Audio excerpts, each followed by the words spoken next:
Questore, quale storia c'è alle spalle dopo l'arresto di questo pregiudicato di Canicattì?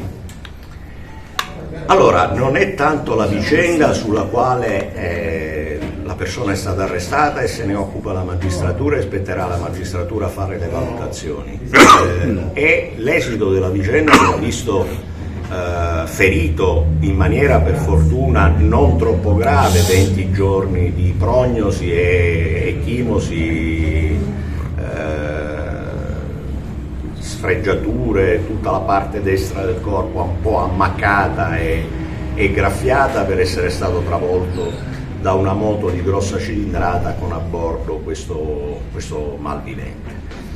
Ma è un richiamo all'attenzione di tutti e tutti unitariamente perché queste cose avvengano sempre meno. Da un lato perché ci deve essere un'attenzione sempre maggiore da parte nostra, forze di polizia e apparato dello Stato, ma deve essere uno sforzo corale e uno sforzo con obiettivi comuni e ben definiti e contemporaneamente l'assicurazione da parte delle altre parti, diciamo, della società civile, non solo i cittadini ma anche le associazioni, gli enti locali, i comuni, le polizie locali, gli esercenti dei negozi e dei pubblici esercizi. Signori, quello a cui assistiamo, di cui spesso ci dueliamo, anche talvolta il fatto che i nostri figli, i nostri nipoti, i figli dei nostri amici hanno un gravissimo incidente, sono coinvolti in un fatto delittuoso particolare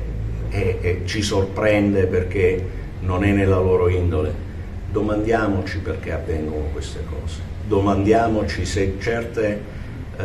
abitudini che stiamo consentendo di maturare nei nostri giovani siano abitudini sane. Se, come è capitato a me ieri sera, ve l'ho detto, rientravo a tarda notte, erano oltre le 2 e passavo qui sotto la questione nel pieno centro e ho visto 3 ragazze di un'età compresa tra i 15, 16 e 18 anni, non di più, tutte e 3 barcollare e a un certo punto ha iniziato a vomitare la prima, ha fatto così la seconda e anche la terza. Signori, si tratta di minori, lo ricordo ai genitori e a tutti i genitori, e di minori che stanno in quelle condizioni in piena notte. Non va bene.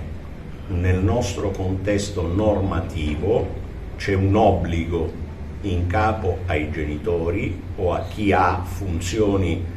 diciamo, di patria potestà o esercita funzioni di garanzia nei loro confronti a sorvegliare la loro attività. Lo ripeto, l'ho detto a voi, l'ho già fatto a Caltanissetta, lo fanno parecchi colleghi in giro per l'Italia, è un nostro dovere. Io, nel momento in cui riscontrerò situazioni di questo tipo, chiedo a tutte le forze di polizia, nella qualità di questore, autorità tecnica di pubblica sicurezza, di segnalarmele e di segnalarle ai servizi minorili della giustizia, perché vuol dire che non c'è un adeguato controllo. Una volta potrà capitare, 2 volte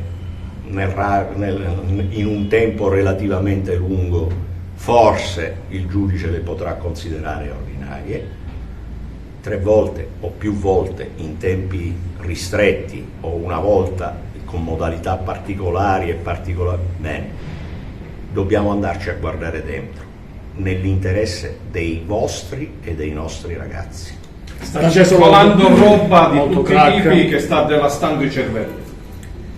Sì, perché non sono più le droghe cui era abituata la nostra generazione, che erano devastanti, perché voglio dire, io ho visto tanti ragazzi rovinati dall'eroina, molti rovinati dalle cosiddette droghe leggere perché ne facevano un uso smodato, al di là che anche l'uso modato io non lo condivido, ma oggi le droghe che circolano sono droghe spesso di sintesi chimica, vengono mescolate perché questa è la moda, signori genitori, ragazzi, questa è la moda, mescolate ad alcol o altre sostanze. Si immettono insieme con la volontà di sballare e quindi di essere in gruppo e di essere dominati da un senso di onnipotenza che ti conferisce il gruppo, e anche questo obnubila le menti già degli adulti, figuriamoci dei minori, e tutto questo è una miscela esplosiva e può essere molto pericolosa.